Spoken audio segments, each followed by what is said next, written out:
Ok, chicos, bienvenidos por segunda ocasión a esta siguiente lección. Estamos en el módulo número 2, en la lección 6, precisamente el día de hoy comenzamos la lección 6, pero sobre todo, importante mucho más, estamos en la unidad 2, la representación de los fenómenos naturales o la forma en la que los fenómenos naturales son descritos con perspectivas interdisciplinarias. En este caso, cómo nos expresamos o cómo encontramos los fenómenos naturales en textos informativos. El día de ayer hablábamos de los textos divulgativos y de algunos textos periodísticos y estábamos tratando de ver cuál era la diferencia entre ellos y cómo se asemejaban y cómo trataban los mismos temas, pero con enfoques diferentes, con un lenguaje diferente, pese a que básicamente son muy parecidos, ¿no? Un periódico, una revista, ambas son materiales que se publican, pero la forma en la que se expresan, el lenguaje utilizado tiende a ser distinto, tiende a tener ciertas características que nosotros debemos aprender a comprender e identificar. Pues el día de hoy vamos a ver dos temas.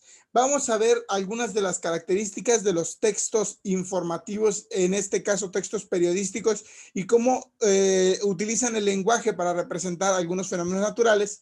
Y también vamos a aprender sobre las funciones del lenguaje, que son 6 funciones y que ustedes tienen que entender porque están estrechamente relacionadas a las intenciones comunicativas y a los géneros discursivos. Cuando nosotros hablamos como seres humanos, cuando nosotros nos comunicamos, lo hacemos a través del lenguaje.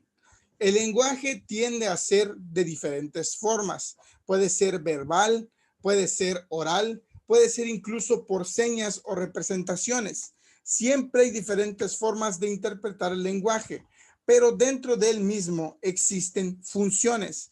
¿Qué es una función? Bueno, pues es cumplir con cierto tipo de trabajo, lograr cierto tipo de intención.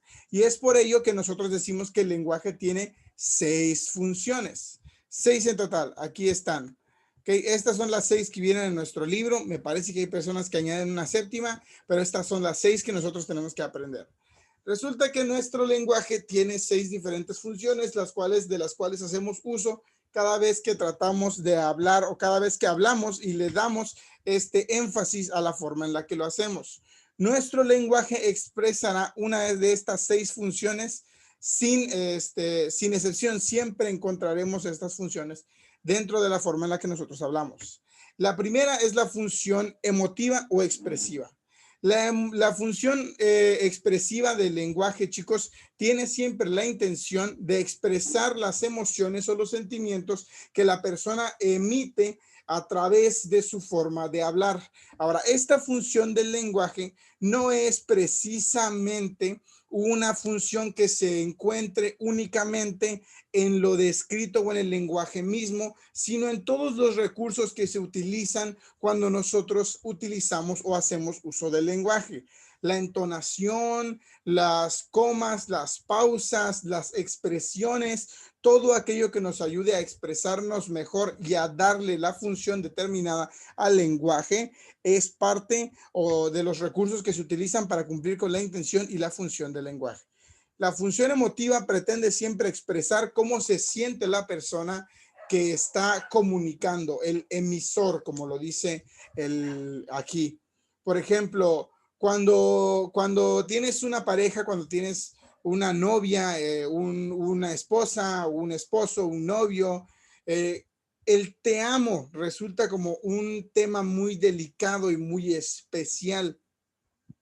¿Dónde se encuentra lo especial en decir te amo?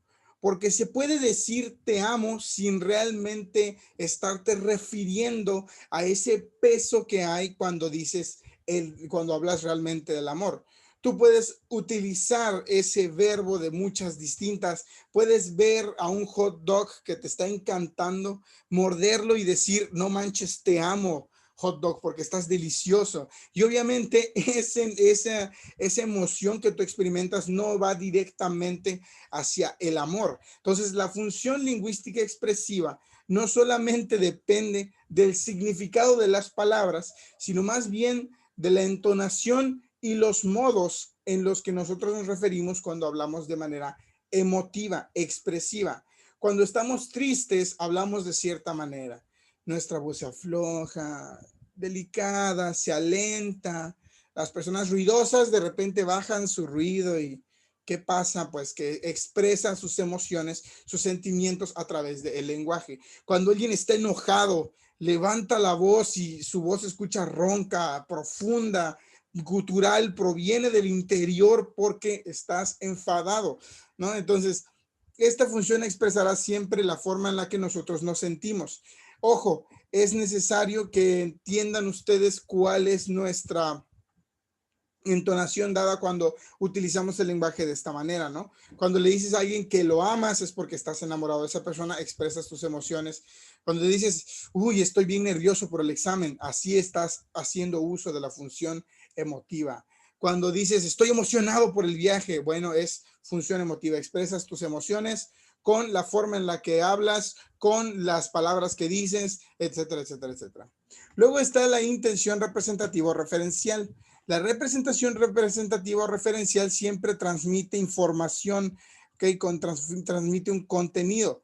Siempre se caracterizará, por ejemplo, por tener un léxico claro, apropiado, sencillo, exento de adornos o frases recargadas, entonación neutra sin emotividad. No se van a encontrar emociones en lo representativo referencial. Más bien lo que vas a encontrar es información. Por ejemplo, cuando la gente dice, la plata es buena conductora de la electricidad. Eso es verdad, es contenido que se transmite y que se informa. Es como cuando tu mamá te dice, come un plátano. El plátano tiene potasio. Bueno, esa es información representativa referencial. Te está transmitiendo información, contenido de algo a través de su lenguaje. Pero ¿cómo lo dice? ¿Con qué intención? Más bien, ¿con qué entonación? De una forma neutra, simple, sencilla, clara, porque lo único que necesitan es que tú te enteres de la información al llegar del otro lado. El aguacate es bueno para los ojos, o no sé para qué sea bueno. La zanahoria es buena para la vista. O, por ejemplo, el gato del carro sirve para cuando se te poncha una llanta. Están simplemente informando, transmitiendo contenido necesario para mejorar la comprensión. Pero no hay emoción, simplemente es informar a la persona que se encuentra del otro lado. Luego está la función fática o la función de contacto. La función fática de contacto es muy importante que la conozcan porque es la que nos asegurará el canal a través del cual se establece la comunicación. Estas son expresiones sencillas. Siempre son para comprobar si la persona con la que estás hablando te está escuchando o te está entendiendo. Como por ejemplo, cada vez que yo termino de explicar algo, les pregunto, ¿quedó claro? Esa es la función fática.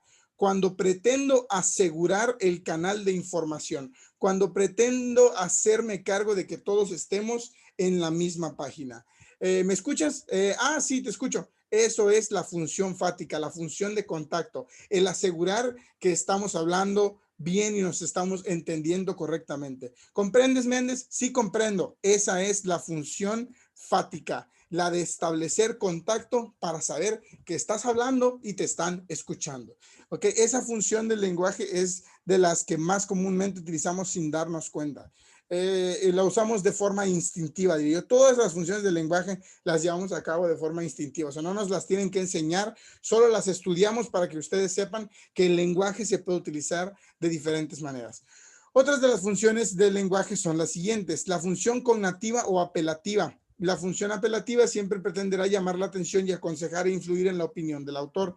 Es la conocida, la que utilizamos de mucha forma en la argumentación. Okay. Aquí dice que entre sus características se encuentra el uso de pronombres y formas verbales en segunda persona. Uso de verbos en modo imperativo, entonación exclamativa o interrogativa. Entonces, cuando hablamos de forma cognativa o apelativa, pretenderemos hacer que las personas que se encuentran delante de nosotros o que nos escuchan al comunicarnos respondan a lo que decimos. Como por ejemplo, cuando le dices a alguien, ¿me traes un vaso de agua, por favor? En ese momento tú estás influyendo en la forma en la que esa persona va a responder y siempre pretenderás conmoverlo para que actúe de cierta manera. Eso no quiere decir que siempre el punto es que siempre haces del uso cognitivo del lenguaje cuando esperas que la persona que está del otro lado actúe de forma inmediata a ti, a según lo que tú le dices. Por ejemplo, aquí hay unos ejemplos de información, de órdenes, por ejemplo. Carlos, siéntate. Eso es cognativo. Esperas que la persona actúe de cierta manera. Pero miren, por ejemplo, este que dice, ¿cómo te llamas? A primera vista puedes decir, bueno, ¿y eso cómo hace que la otra persona actúe? Pues al hacerle una pregunta, esperas que la persona actúe y responda y obtengas información. Ese es el uso cognativo de lenguaje. Siempre puedes hablar y esperar que las personas que estén del otro lado, las personas que estén escuchando, actúen de cierta manera o forma. Por supuesto, otra función del lenguaje es la función estética y poética, que es siempre expresar un mensaje de forma bella teniendo en cuenta su código de recursos. Es decir, tiene el uso más bonito que hay. La función estética o poética siempre se encargará de ser bonito y rescatar en el lenguaje no la forma directa de su interpretación, sino la manera bella de observarlo. Es quizás la función más artística de todas las funciones del lenguaje.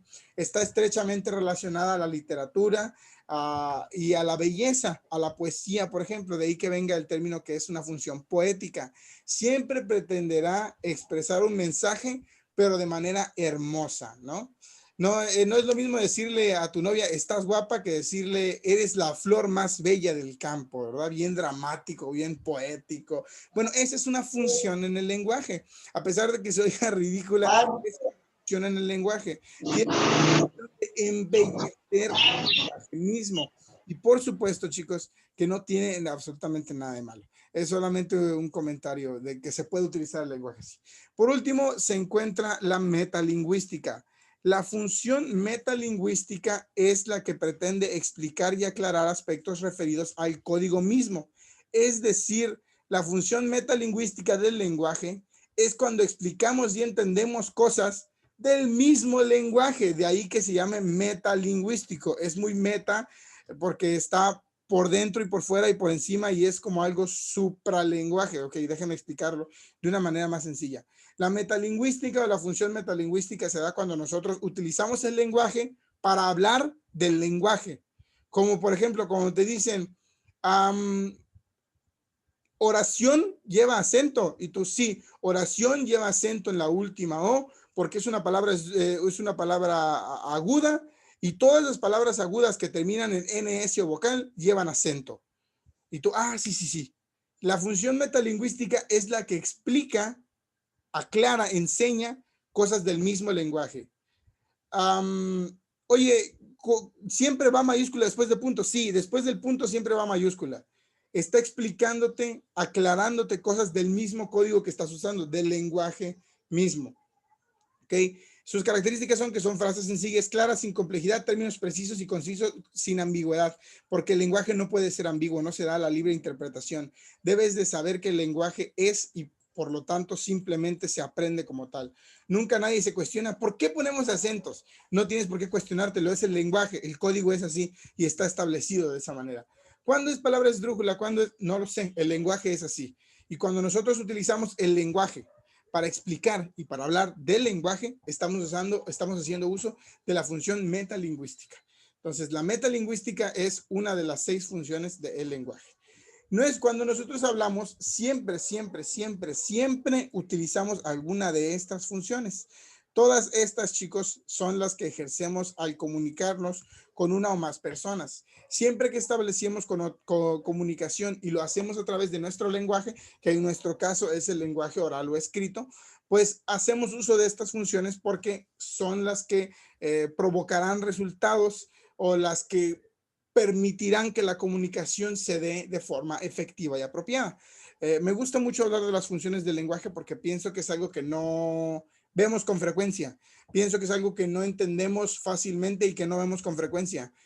Se nos olvida que nuestro lenguaje mismo es parte de un arte y una cultura que es bellísima y es amplia y creo que deberíamos de prestarle más atención. Estamos todos acostumbrados a hablar, pero no estamos acostumbrados a observar y analizar la forma en la que hablamos y en qué consiste todo lo que decimos. Pues resulta que existen funciones del lenguaje y que nosotros hacemos uso de ellas sin siquiera darnos cuenta. ¿Ok? Ahí se los dejo de tarea para que se aprendan las 6 funciones del lenguaje. Muy bien, chicos, continuemos. Ahora, el día de hoy lo que vamos a estudiar en realidad son las características de los textos periodísticos y la importancia del uso del lenguaje dentro del periodismo. Hay 3 géneros discursivos utilizados en el periodismo y hay 3 funciones lingüísticas que están estrecha y directamente relacionadas al periodismo. Estos 3 son los géneros discursivos en la intención comunicativa. Estos 3 son las funciones del lenguaje en las funciones lingüísticas, ¿ok? Ahí se los dejo para que lo sepan. Entonces, estos son los géneros discursivos que nosotros ya conocemos. Es decir, los géneros que utilizamos al escribir y cómo, al hablar también, y cómo estos se encuentran predominantes siempre dentro de cualquier tipo de exposición oral o escrita. Miren, el expositivo es el que te da información, el argumentativo es el que te trata de convencer y la narrativa es la que te cuenta una historia. Y estas 3 están estrechamente relacionadas con estas 3. Ahora, las funciones del lenguaje, chicos, son estas que te permiten a ti utilizar el lenguaje mismo para expresar ideas, emociones o inclusive provocar una respuesta en las personas que leen o que te escuchan, que te leen o te escuchan.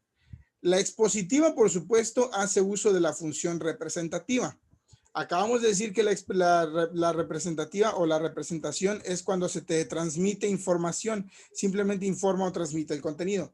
Por supuesto, cuando nosotros hacemos un texto expositivo informativo, habremos de transmitir información y eso es lo que hacemos con la función representativa del lenguaje. Por lo tanto, la función expositiva es alta, perdón, la intención expositiva hace uso del lenguaje representativo constantemente.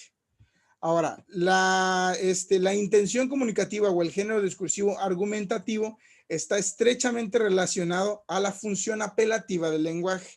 ¿Por qué? Porque cuando argumentamos, nosotros esperamos que la persona que nos lee entienda y reaccione de la forma en la que nosotros lo hacemos. Un periodista cuando escribe un artículo de opinión lo hace esperando que la persona que lee su artículo de opinión diga, ah, no, sí tienes razón. De ahora en adelante yo voy a pensar como esta persona que escribió aquí. Esa es siempre la intención de todos los que escriben. Con sus argumentos pretenden convencer a las personas para que ellos crean que la gente que los lee, que la gente que escribe tiene la razón o la verdad absoluta. Eso ya lo hemos discutido en varias ocasiones.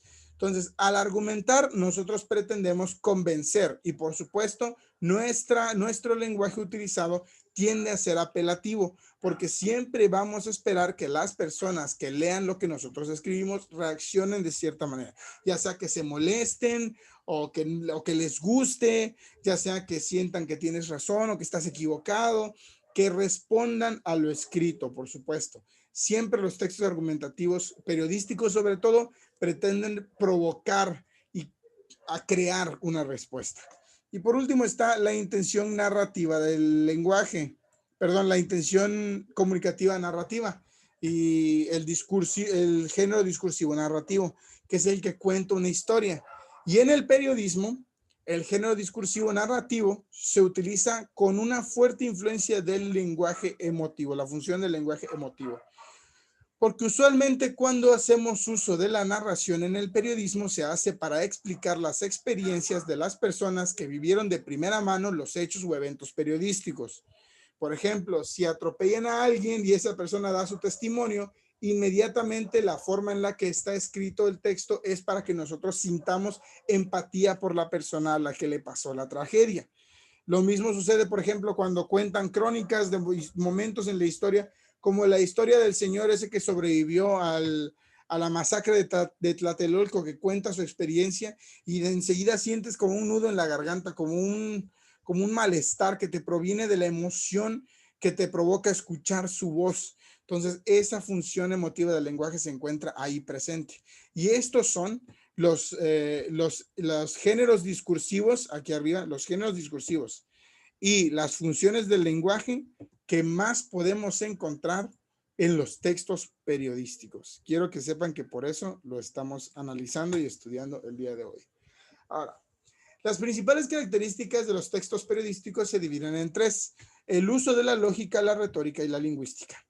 La lógica, chicos, se enfatiza primeramente en la forma en la que el lenguaje se dice para que la información no tenga contradicciones y sea verídica. como lo dicen o como está escrito aquí. Es decir, nuestra lógica demanda que todo lo que se escribe en los textos periodísticos tenga sentido, coherencia, no se contradiga y por supuesto sea información útil. No existen limitaciones exactas, es decir, que hay diferentes modos de escribir. Cada periodista puede escribir de cierta forma determinada. Algunos periódicos escriben con información ligeramente más enfatizada en el proletariado, aunque sean un poco cruel. Hay periódicos, usualmente los que son más baratos, que son para personas que compran el periódico nada más por el chisme y no por realmente querer estar informados, como los periódicos como El Sol de Tabasco o La I, estos periódicos donde todo el tiempo ponen de portada a los descuartizados y a los... Ya no, porque ya existe una ley que no se los permite, pero antes no, y entonces siempre estaban llenos de sangre esos periódicos, ¿no? Entonces, no hay limitaciones exactas de cómo se debe de escribir. Cada periodista tiene una forma específica de escribir. Cada periodista dirigirá su modo hacia ciertas personas determinadas, hacia un público meta determinado, pero eso no quiere decir que se tome las libertades para poder equivocarse o para dar información que no tenga sentido o que no pueda o correlacionarse una con otra. La información periodística siempre debe de estar plagada de lógica porque debe de estar escrita de tal forma que las personas que lean la información sepan que lo que están leyendo, número uno, tiene sentido y número dos, es verdad. No pueden existir contradicciones en el periodismo porque le quita verdad, le quita veracidad. Esa era la palabra que estaba buscando. ¿Okay? Ahora, que cada periodista puede escribir como se le dé la gana y expresarse de la forma que quiera, eso es real. He visto periodistas con muy poco valor ético por la vida humana. No sé cómo decirlo de una manera menos cruel, pero siempre escriben cosas como lo machetearon, como si no fuera una persona la que se murió. Y lo hacen para ser escandalosos porque no existe una limitación que diga no puedes escribir esto, sí se puede. Lo hacen porque se vuelve viral, porque se vuelve más infeccioso, dan más ganas de leerlo de esa manera. Entonces, pero siempre debe estar enfatizado de tal forma que la información sea verídica, sea fidedigna, tenga material lógico, que no se contradiga, que no haya incoherencias dentro del texto, que si dicen que pasó algo, luego no anden cambiando la historia, que los nombres dados sean los mismos nombres siempre, que no vaya a ser que en el texto dicen que la persona desapareció a las 6 de la tarde y la encontraron a las 6:15 en Varecito, pues no se puede, ¿no? No tiene lógica, no tiene sentido, hay contradicción. La veracidad de la nota, pues, o del artículo periodístico no es verdad. Y por supuesto, en la lógica implica también que el lenguaje debe de ser breve, sintético, la redacción debe ser ligera y siempre deben de poder incluir más información en menos texto.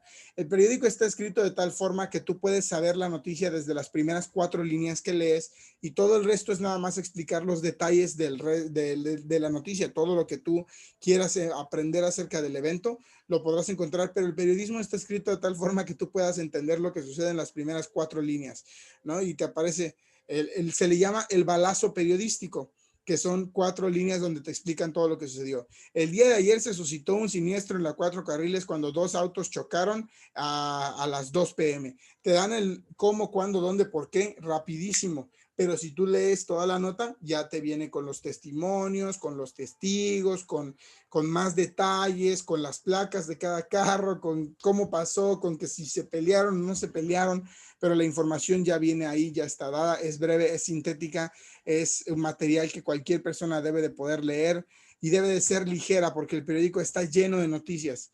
Entre más ligera la redacción, más posibilidades hay de que las personas lean más del periódico, por supuesto. La siguiente regla que manda en el periódico es la retórica. Uy, ¿qué pasó aquí? Como que se atoró. La retórica, disculpen. La retórica se da cuando nosotros utilizamos recursos que nos permitirán involucrar a los lectores en todo lo que se encuentra dentro del periódico. Una nota periodística puede terminar de diferentes maneras, puede ser de estructura cerrada o de estructura abierta. Se dice que una nota periodística es de estructura cerrada cuando el autor escribe o da a conocer la conclusión. Abierta es cuando no hay un final concluso y el lector debe de entonces considerar qué es lo que pasa, ¿no? Por ejemplo, si estás leyendo una nota sobre un ladrón y en la nota dice, las autoridades lo aprendieron, a ver si lo procesan.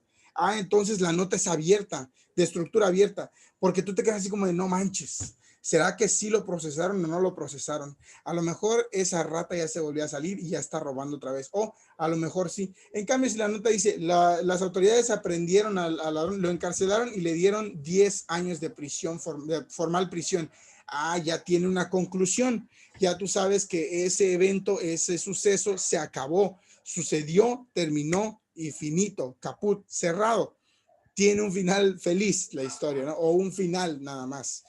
Entonces, hay algunos periodistas que dejan a voluntad del lector entender qué fue lo que pasó, cómo acabó la experiencia, ya sea del evento noticioso, de lo que pasó, o de algún artículo de opinión. Hay algunas personas que, por ejemplo, si termina el periódico y dice, ahí les encargo que ustedes saquen sus propias conclusiones sobre el gobierno de la Cuarta Transformación. Entonces ya, tú enseguida te das cuenta de que te dejan para pensar las cosas. Y se dice que la retórica provoca en el lector porque literalmente te invita a ser partícipe de la lectura y a utilizar tu propio razonamiento para que puedas involucrarte a un nivel más personal en ella.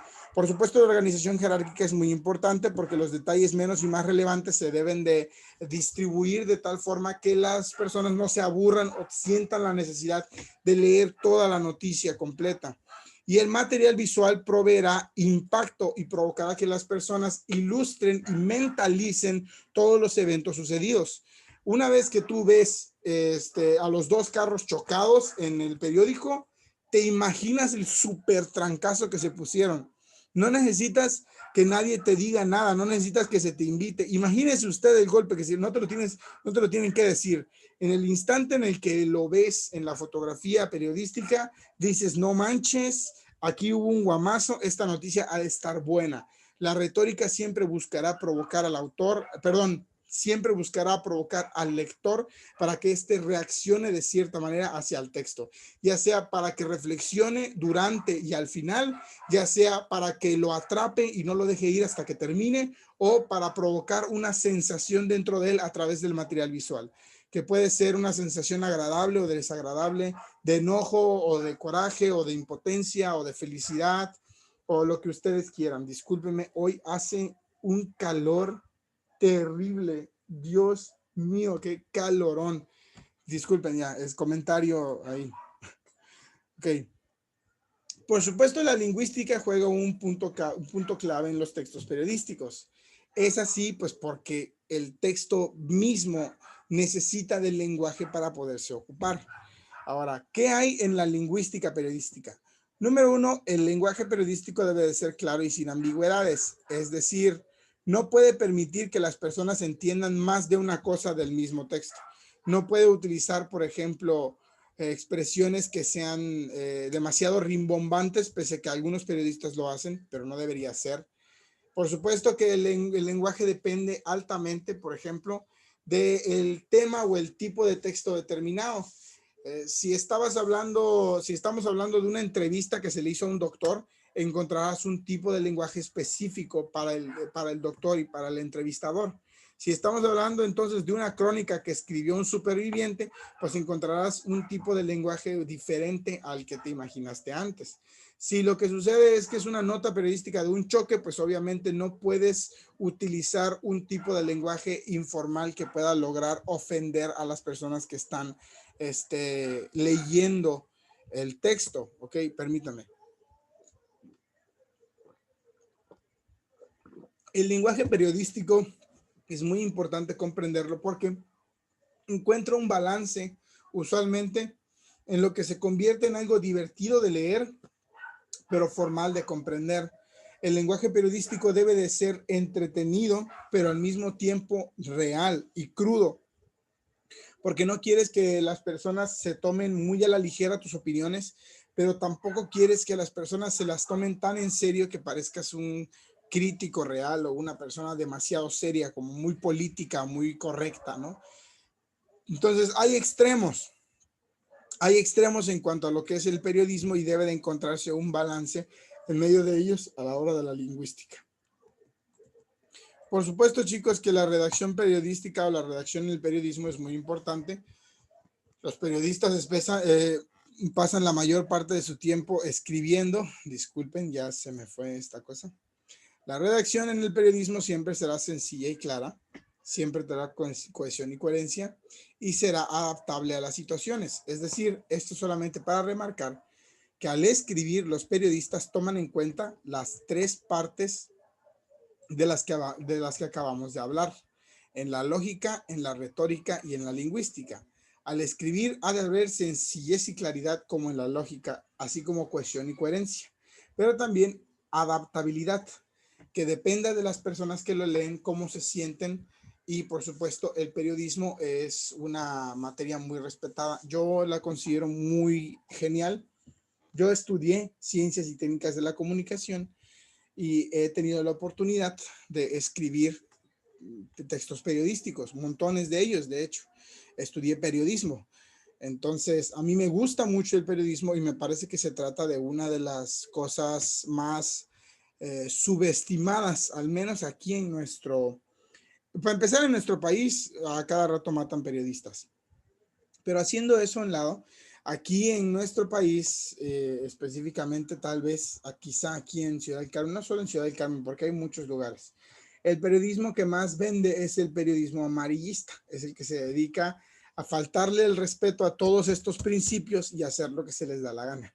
Hay falsos periodistas que a los que en realidad lo único que les importa es el chisme, el relajo y el creerse héroes del pueblo. Como, y discúlpenme si alguien se ofende por ello, como Palomeque. No se me ocurre alguien a quien más referirme que a ese señor que es muy popular aquí en Ciudad del Carmen. Palomeque es quizá una de las peores fuentes de información que hay en Ciudad del Carmen. Me atrevo a decir, ni siquiera es periodista Palomeque. Palomeque se cree periodista, pero yo estoy seguro de que no lo es. Entonces, discúlpenme si alguno de ustedes es familiar de ese señor o es su primo, su compadre o no lo sé.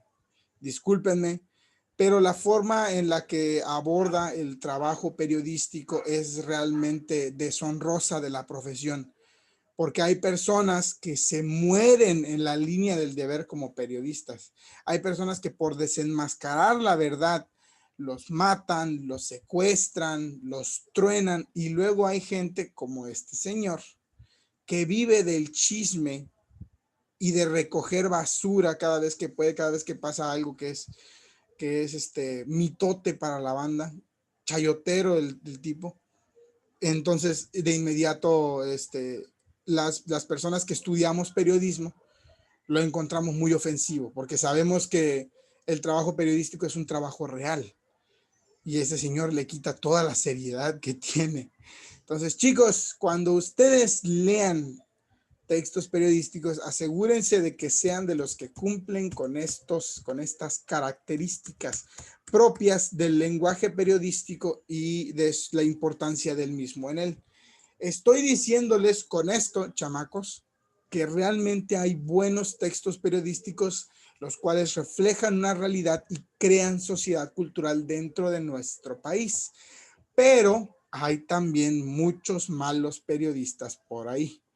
Espero que ustedes sean de los que prefieren leer buen periodismo antes que enterarse del chisme y del mitote. De verdad, yo se los digo de todo corazón, sin intención de ofender a nadie. Chicos, ocúpense de entender lo que pasa a su alrededor. El periodismo es súper importante.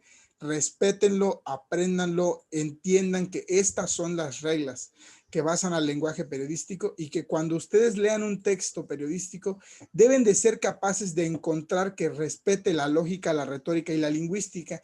Y si no lo hace, entonces quizás no sea una buena fuente de información. Pero ahora al meollo del asunto. Vamos a ver cómo es que los textos periodísticos representan los fenómenos naturales, perdón, el WhatsApp, dentro de nuestra realidad. En unos minutos les voy a mandar 3 links por WhatsApp. Posteriormente lo subiré. Y lo que van a hacer es ver este video y después leer estos dos artículos periodísticos. Estos son del 19S.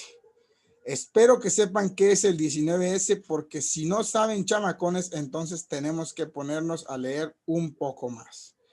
El 19S fue, para los que no saben qué fue, una fecha relevante porque ocurrieron dos temblores en el mismo día, pero con unos añotes de diferencia. ¿Okay? En 1985, un 19 de septiembre, hubo un terremoto que derribó la Ciudad de México y que sufrió un montón de cosas. Y posteriormente, el 19 de septiembre del 2017, hace 3 años, hace unas semanas se celebró la conmemoración, sucedió otro terremoto que también derribó al país. Les voy a mandar estos y ustedes van a hacerme un reporte de lectura como el que me hicieron ayer, pero ahora con estos textos periodísticos. Y mi intención es que identifiquen cuáles son las funciones del lenguaje que se ocuparon en esta lectura y de qué género son. ¿Es narrativo? ¿Y qué función utiliza? ¿La apelativa o la emotiva? Piénsenlo bien, chequenlo bien. Tienen preguntas y dudas al WhatsApp y ya se va a acabar la reunión. Eso es todo por hoy. Que tengan un muy bonito día. Pónganse a leer y a ver esto ahorita mismo. Ahorita mismo que se los voy a enviar. ¿Sale? Bueno, chicos, nos estamos viendo.